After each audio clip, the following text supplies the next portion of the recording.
Le domaine Marquiliane, situé à Gionne, est un très vieux domaine qui a plus de 250 ans. Mais voilà, on s'est dit que c'était intéressant et une évidence de commencer à rénover les vieux bâtiments dans cette vieille longère. Et du coup, à partir de 2019, on s'est lancé dans l'aventure.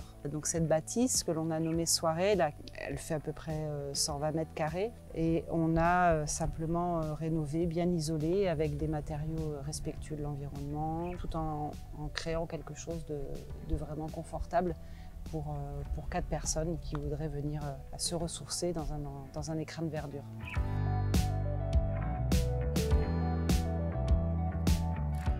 Alors pour nous, la transition écologique du tourisme, c'est faire évoluer le tourisme vers quelque chose de plus ancré dans un territoire, dans une région. Et c'est aussi faire en sorte que prennent le temps, voilà, de découvrir ce qui fait la richesse d'un territoire, plus sur du slow tourisme ou de l'agritourisme.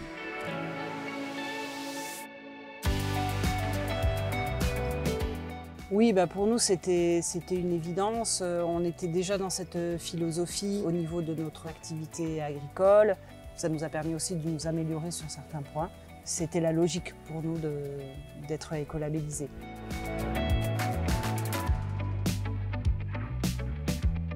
Le gîte a été conçu dès le départ de façon à ce qu'il soit économe en énergie. Donc tout l'éclairage, c'est un éclairage LED.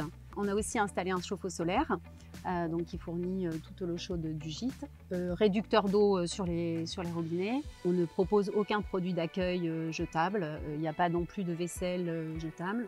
Et on utilise pour le ménage principalement des produits écolabels et des produits naturels. On a axé la décoration sur des choses sobres et puis réalisées à partir de matériaux recyclés.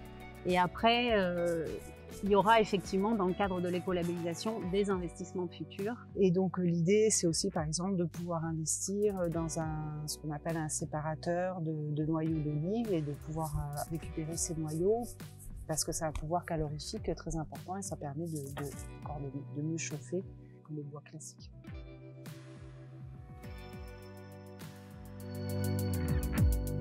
Ça a été vraiment facilité par le fait d'avoir quelqu'un qui a pu nous accompagner, on peut le citer, Monsieur Ferrand, qui nous a vraiment accompagnés dans toute la préparation de l'écolabellisation et de l'audit, qui a été d'un grand soutien. Et voilà, et là on peut dire que le soutien de l'ATC à ce niveau-là nous a vraiment facilité la possibilité d'obtenir cet écolabel.